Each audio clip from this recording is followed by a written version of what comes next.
Formula One just made the biggest mistake in modern history, and it only took 3 races to expose it. Drivers are furious. Teams are divided. And after a 50G crash, the FIA is now under pressure to fix everything, immediately. Because here's what's really happening. Cars are losing half their power, instantly, in the middle of straights. No warning. No control. Just sudden slowdowns, while another car is arriving over 40 kilometers per hour faster. This isn't just bad racing. It's a safety risk. And one driver predicted this exact scenario, before the season even began. But that's not the part that shocked the paddock. The real problem is that even the teams who are winning don't want this system anymore. And the numbers make it worse. In some markets, Formula One has already lost nearly half its audience in just a few races. Fans are leaving. Drivers are speaking out. And now, the FIA is being forced into emergency changes, just weeks into a brand new era. But what they're about to do next could make this disaster even bigger. Stay with me. Everyone expected this to be a new era. Smarter cars, closer racing, a cleaner future. But within just a few laps of the opening race, something felt wrong. Not slow, not broken, just unnatural. Drivers weren't pushing like before. They weren't attacking corners the same way. And on the radio, the tone was different. Less excitement, more confusion. This is where things start to shift. Because the 2026 rules didn't just change the cars. They changed how drivers have to think. And that's a problem. Because Formula One has always been instinct. Pure reaction. Milliseconds decisions. Now, it's calculation. Constant calculation. Every lap, every straight, every corner. Drivers are no longer asking, can I go faster? They're asking, am I allowed to go faster right now? And that changes everything. Because the car is no longer giving you everything it has. It's holding back. Saving energy. Waiting for the right moment. And if that moment doesn't come, you're stuck. This is the detail most people missed. The cars aren't slow because they lack power. They're slow because they can't use it. Not all the time. Not when it matters most. So you get these strange situations. A driver exits a corner perfectly. Clean line. Good traction. Everything done right. But the car doesn't respond. Because the system says no. Save energy. Wait. And a few seconds later, another car arrives. Same corner. Worse exit. But full battery. And suddenly, it looks faster. It looks better. But it's not.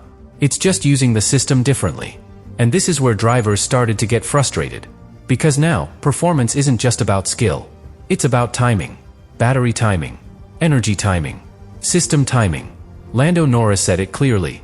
Winning doesn't feel the same anymore. Because sometimes, you're not winning because you drove better. You're winning because your energy was deployed at the right moment. And that doesn't sit well with drivers. Especially at this level. But here's where it becomes even more uncomfortable.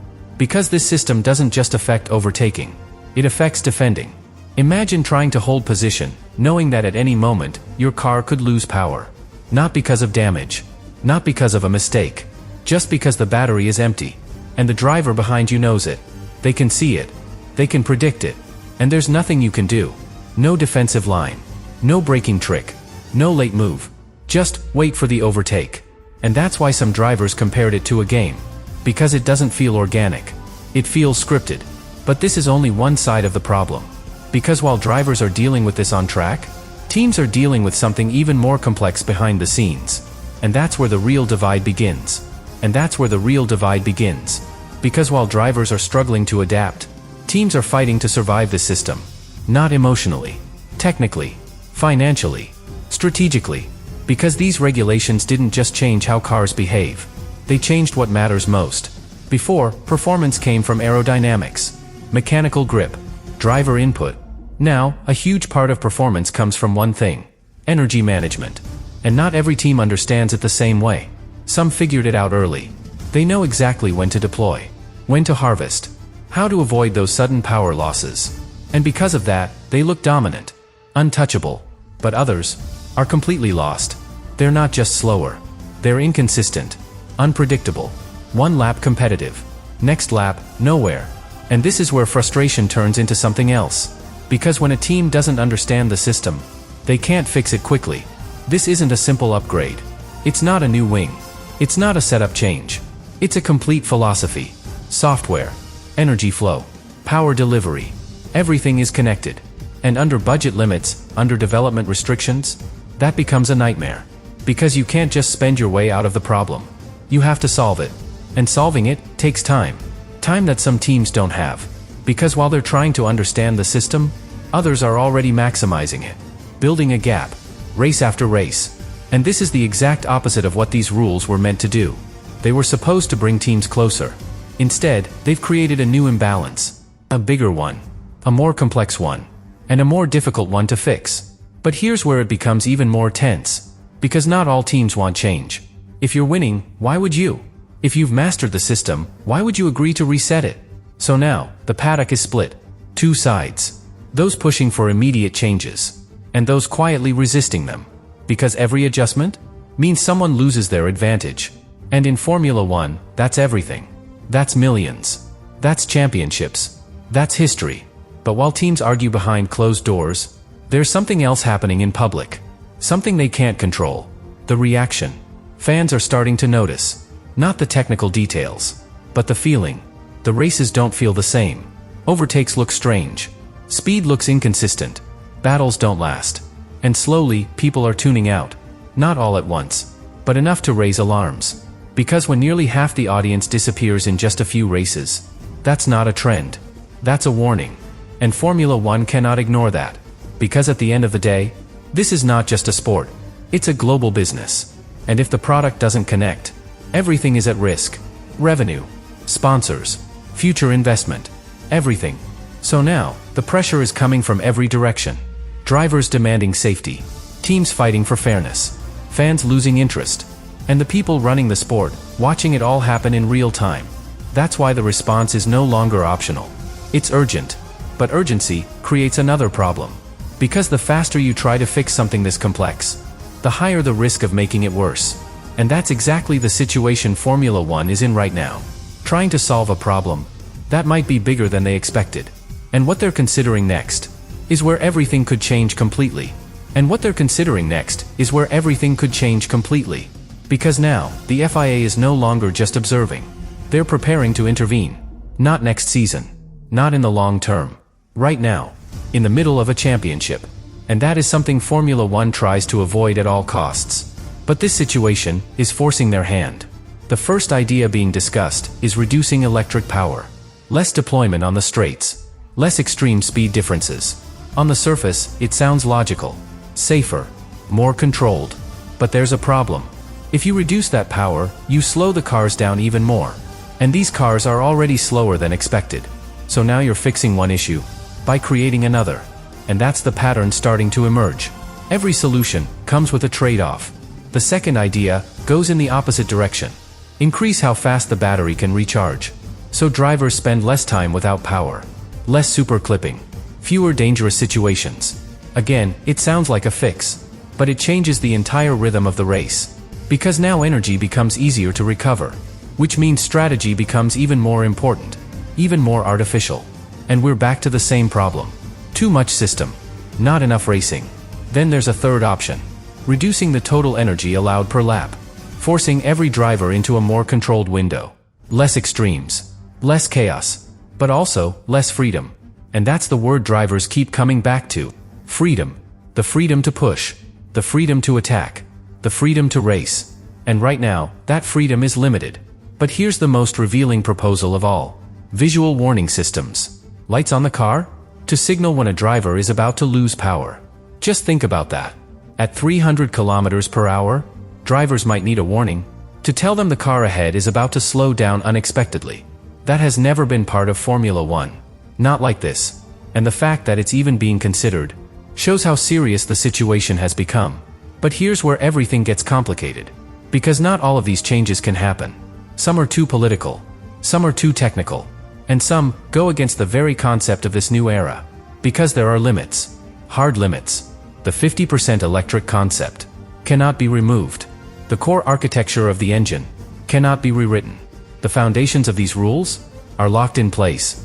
So the FIA is trapped in a very specific position. They have to fix the consequences without touching the cause. And that's like trying to stabilize a structure without changing its foundation. You can reinforce it, adjust it, modify parts of it, but the core problem remains. And this is where the tension inside the paddock reaches its peak.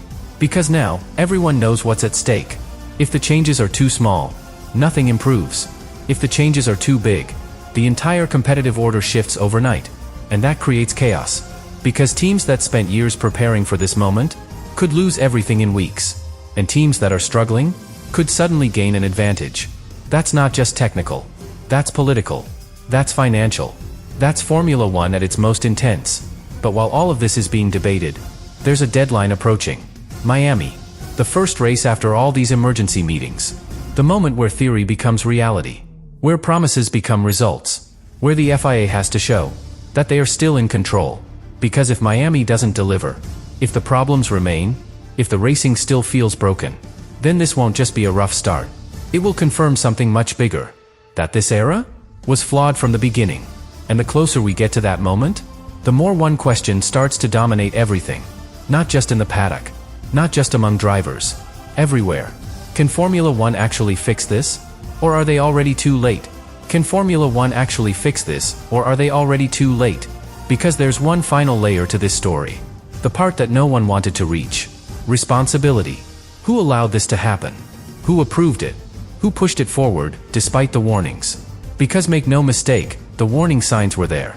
Years ago, engineers raised concerns about removing key components, about increasing electric dependency without a proper buffer, about systems becoming too aggressive, too unpredictable.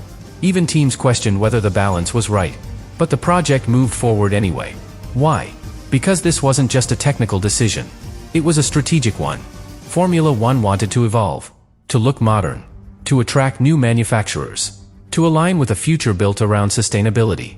And on paper, it made sense. Lower costs, simpler engines, more accessibility for new teams, a cleaner image. But in chasing that vision, they compromised something fundamental. The racing itself. Because Formula One is not just technology. It's not just innovation. It's competition. Pure, direct, instinctive competition. And that's what's now being questioned. Not by fans. Not by media. By the drivers themselves. Max Verstappen didn't just criticize the system. He questioned whether this still feels like Formula One. Fernando Alonso didn't just talk about difficulty. He talked about unpredictability. And in this sport, unpredictability is not excitement. It's risk. Even drivers who are benefiting are starting to admit something feels off. Because deep down, they know. If the system decides the outcome, then the driver becomes secondary. And that changes the identity of the sport. But here's where everything connects. Because this isn't just about what happens on track. It's about what happens next. If the FIA reacts strongly, they risk breaking competitive balance. If they react slowly, they risk losing credibility. And if they do nothing, they risk losing the audience entirely. That's the position they're in. No perfect option. No easy way out. Only consequences. And this is why Miami is not just another race. It's a turning point. Because for the first time, all the pressure comes together. Drivers, teams, fans, commercial partners. Everyone watching the same thing. Waiting for the same answer. Did they fix it? Or did they fail? Because if Miami shows improvement, there's still a path forward. The narrative changes. Confidence starts to rebuild. But if nothing changes, if the same problems appear again, then the conclusion becomes unavoidable. This wasn't a small mistake. It was a structural one. And structural problems don't disappear quickly. They define eras. And that's the real risk Formula One is facing right now.